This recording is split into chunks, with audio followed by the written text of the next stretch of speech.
Now students, next theory is the Wheatstone bridge.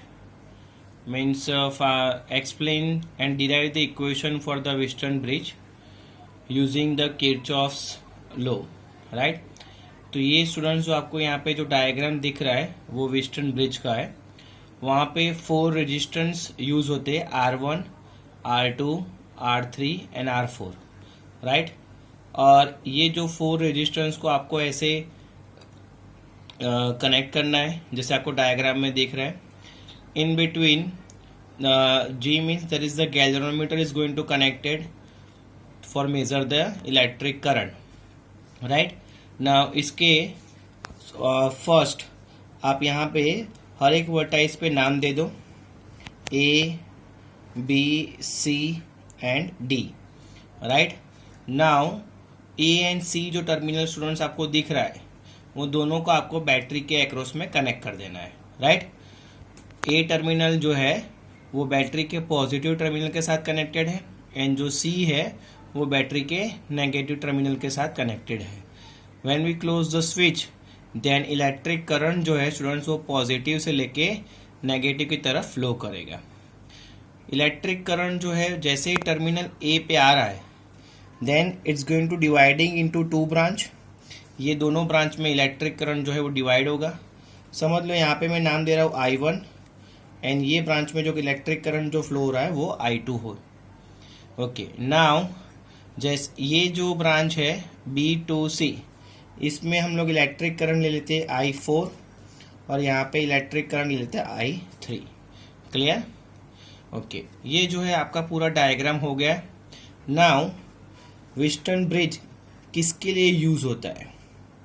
Wheatstone bridge जो है वो use होता है for find unknown value of resistor.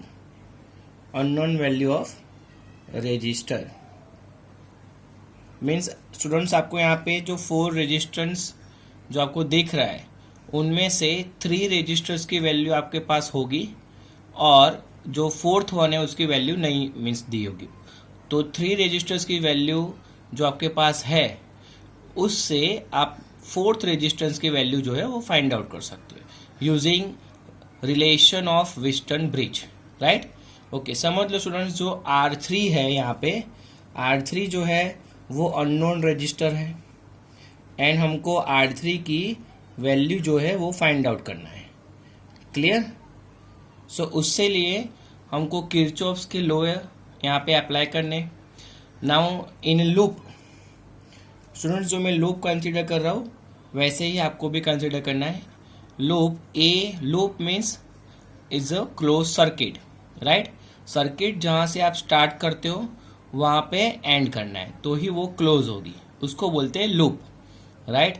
So from A to B, B to D and D to A, A to B, B to D and D to A, right. ये मैंने students यहाँ पे loop घुमाया है इस ये direction में.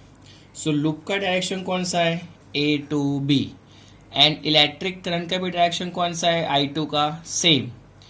तो अगर सेम डायरेक्शन है so we can take the positive current flow across the resistance. So I2 into R2. Now यहाँ पे कोई भी कंपोनेंट्स नहीं है, राइट.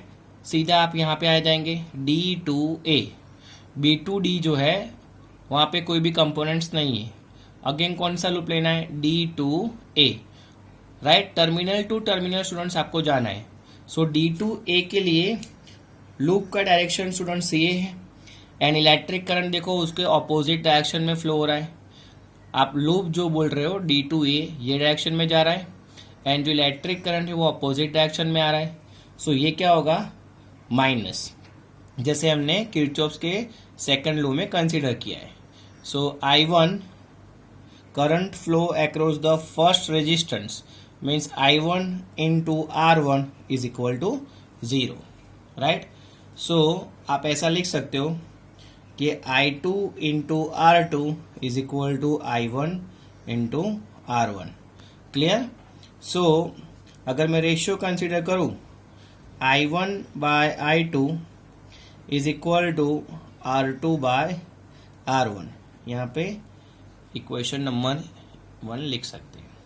ओके, नाउ ये जो आपको सर्किट स्टूडेंट्स यहाँ पे दिख रही है, यहाँ पे वो सर्किट जो है बैलेंस है। क्यों? बिकॉज ये आपको ध्यान रखना है, बैलेंस सर्किट किसको बोलते हैं?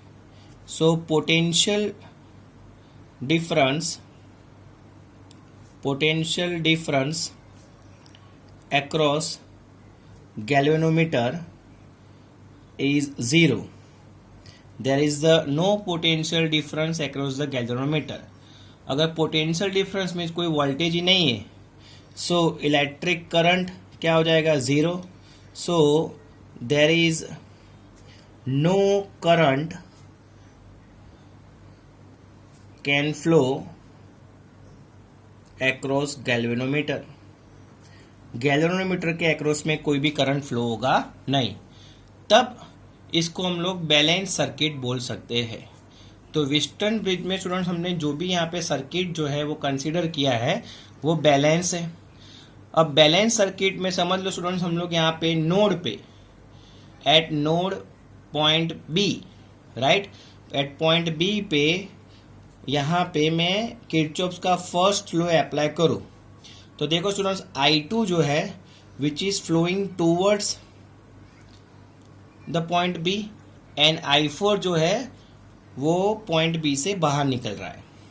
सो अगर if the current is flowing towards the terminal then we can take the positive sign and away from the node then we can take the negative sign is equal to zero. So I2 is equal to I4 भी लिख सकते हैं हम लोग।